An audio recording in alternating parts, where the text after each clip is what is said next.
so excited about this space. This was a great idea. I'm so glad you asked. Yeah, I love talking Kennedy family history.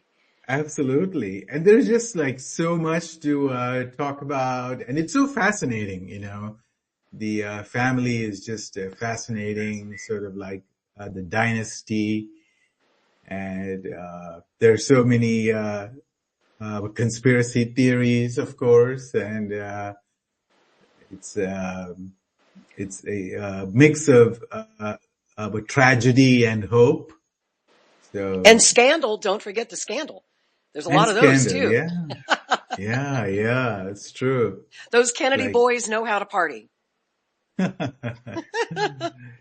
yeah, so that should be also like kind of fascinating aspect, because on one side they were kind of the Catholics, right? So you would think they would be more prudent and being away from the hedonistic aspects of life, which Ah, a you'd lot of, think. yeah, but But as we've learned, as always especially with a president, there's always a lot of things that are successfully buried into the archives, as we've just learned with the JFK files. I mean, it took us 62 years and we still don't have all of those, but we also weren't told in the 60s about the president's health. We didn't know how sick mm, President Kennedy really was, or the medications that he was taking, which may or may not have affected his ability to do his job. We weren't told mm, about his womanizing. The press knew about it, but they kept a lid on it, and it was kind of considered the gentlemanly thing to do in politics back then. Was we didn't talk about politicians' personal lives. We didn't write about it. Even if we knew about it, it was just kind of old boys club. Let's face it, the press was mostly male in those days. There were only, I think, 2 female White House correspondents and very few women in media who might report a story like that. But the men tended to cover for the men mm, as that goes. And even to the present day, the Kennedy family, even though their legacy has faded somewhat and they haven't been as relevant in modern politics until just this year, when we now have a Kennedy back in government, literally serving a very powerful position in the Trump administration. Robert F. Kennedy Jr., of course, is Trump's Secretary of Health and Human Services. And that's the first time in many years that we've had any Kennedys in government. The last one who was serving was Joe Kennedy III, congressman from Massachusetts. He famously ran for that Senate seat a couple of years ago, challenging Senator Ed Markey, and lost, got his ass kicked in that race. So it's been a while since the Kennedys have actually been relevant in politics. And now we find that the combination of Robert Kennedy serving in Trump's administration coinciding with the very important executive order that Trump just signed in January, releasing what's left of, we hope, the JFK files, the RFK files, and the MLK files. All that is kind of coalescing at the same time, which is an mm, exciting moment for historians like me who cover the Kennedy family. I've been covering yeah, this family for 40 years. It's kind of an obsession for me. And of course the JFK assassination and those files has been a big obsession for me. And since today is April 4th, here's where I'd mm, like to start.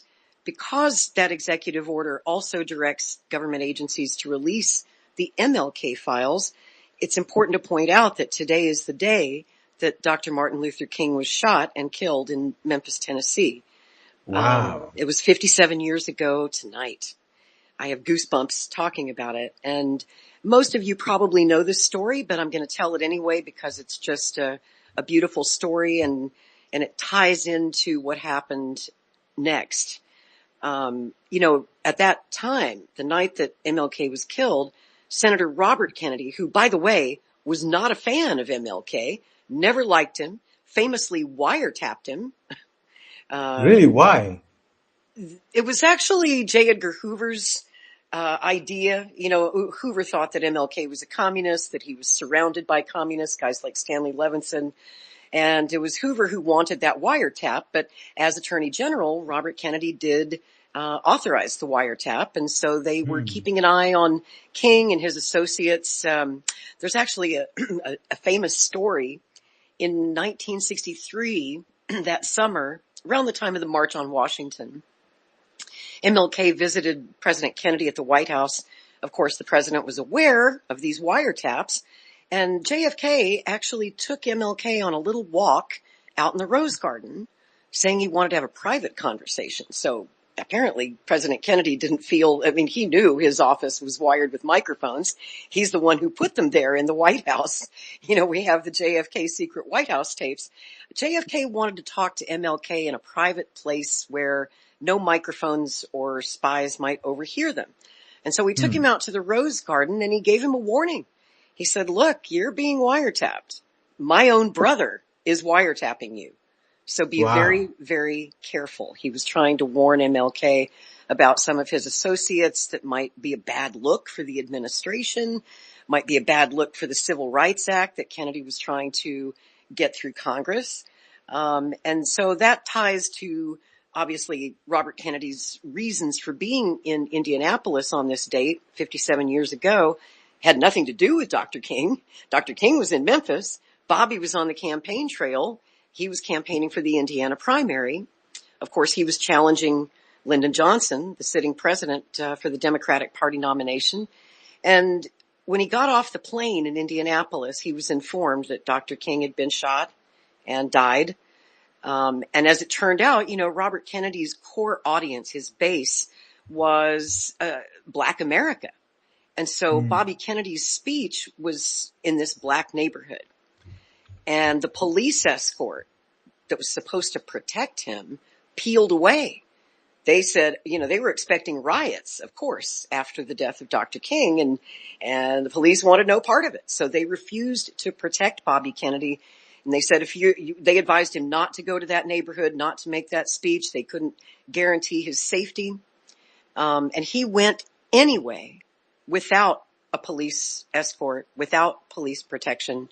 And you've probably all seen that famous video. If you haven't, go watch it, where he addresses the crowd, which is mostly Black, and told them, but most of them hadn't heard the news yet. This is long before social media and the internet. News traveled slowly, and the people weren't aware of the assassination of Dr. King yet. And so he told them, and there's that audible gasp, and you can hear people breaking out in hysterical cries in the audience.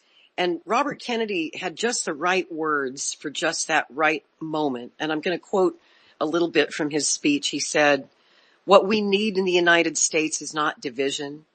What we need in the United States is not hatred. What we need in the United States is not violence and lawlessness, but is love and wisdom and compassion toward one another, and a feeling of justice towards those who still suffer within our country, whether they be white or whether they be Black." And something else he said in that speech, he was trying to hopefully prevent a riot, because almost immediately as the news traveled across America, cities were going up in flames and riots were already breaking out across the country. Kennedy said to that crowd, he said, "I understand how you feel. It would be easy to just blame all white people for what just happened to Dr. King. But," he said, "remember, my brother was killed, and my brother was killed by a white man," referring, I guess, to Lee Harvey Oswald. But anyway, 2 months later, to the day, Robert Kennedy was in Los Angeles campaigning for that California primary. He was in Los Angeles. His headquarters was at the Ambassador Hotel, and the Kennedy campaign had actually been staying at the Ambassador most of that week as he campaigned around the state of California. So he had a whole suite there at the Ambassador. And an interesting fact that a lot of people don't know is that Robert Kennedy was offered police protection by the Los Angeles Police Department, because he was going into huge crowds, again, in ghetto neighborhoods. And they worried for his safety, especially 2 months after the murder of Dr. King. And there were, massive racial tensions and riots across the country. And so they offered protection. And that was normal in those days because prior to 1968, presidential candidates didn't receive Secret Service protection. They were always protected by local police forces when they traveled. And so it would be very normal for him to accept police protection in LA. But Robert Kennedy and Ethel Kennedy, his wife, specifically said no. They turned it down. And people just, that's one of those things where you go, oh my God, history might have been so much different had there been police around him that night, right? Maybe they would have prevented his murder. But the reason he did that, and you can kind of understand it if you look at it in the context of the times. It was 1968. It was the height of hippie culture, the hippie counterculture, which didn't trust cops, didn't trust government, didn't trust the man. And RFK thought it was bad optics to be seen surrounded by all these uniformed police officers. And so he made that fateful decision not to have police protection in Los Angeles, which may have cost him his life. Wow. Yeah. So the assassinations of Martin Luther King Jr. and Robert F. Kennedy just happened in a span of 3-4 months, right? It's dizzying to think about, and maybe some people listening are old enough to remember it. If you do, you were probably just a kid then. But there was this dizzying, array of events besides the Vietnam War and the protests on college campuses and around the country and the growing anti-war sentiment. Remember that LBJ dropped out of the race, which shocked the world. Here's the sitting president who, believe it or not, was still pretty popular in the polls. He was considered to be the obvious presumptive nominee for the Democratic Party. He was entitled to another term. And he just suddenly announced on March 31st that he was getting out of the race. And mind you, that was only 2 weeks after his nemesis, his enemy, Robert Kennedy. Those two hated each other. RFK challenged him. He announced on March 16th that he would seek the presidency. So he was going to challenge Lyndon. Lyndon dropped out of the race, which really kind of took the wind out of RFK's sails. Many in the press asked him, well, then why are you running now? If Johnson's not running, what's the purpose of your campaign, if not to challenge Lyndon Johnson? That's a whole nother story, which we can dig into tonight, was the enmity between RFK and LBJ, which there are so many great stories with that. And so then just less than a week, like 5 days after Lyndon Johnson shocked everyone by saying he wouldn't run, then came another shock.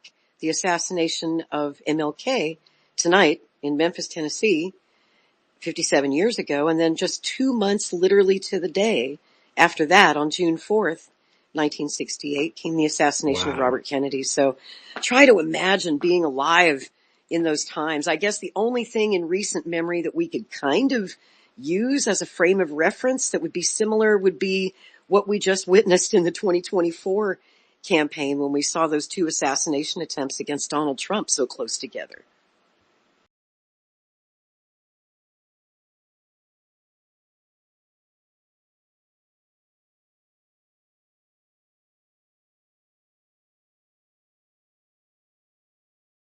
We've been scanning. I've had over 100 people working around the clock to scan the paper around RFK, Senator Robert F. Kennedy's assassination, as well as Martin Luther King Jr.'s assassination. These have been sitting in boxes in storage for decades. They have never been scanned or seen before. We'll have those ready to release here within the next few days. That's great. Bobby, how do you feel about that? That's hitting, I'm very gratified to hear. That's hitting close to home, isn't it? No When you kidding. think, I'm thinking about Bobby when that statement's made. I'm very grateful to you, Mr. President. And you'll let Bobby see some of this because, it's very personal stuff. But it's time. I've asked him, and his response is, put it out. The world needs to know the truth. And his uncle that's been out, and anything that hasn't been out, they can go to your offices and see, right? Everything that we have within our possession, it's either online or it's physically at the National Archives and Records Agency. We also have hunters going out, Mr. President, and looking in the storage lockers at FBI and CIA and other agencies, specifically to find if there is anything else that has not been reported. We're actively going out and trying to search out the truth.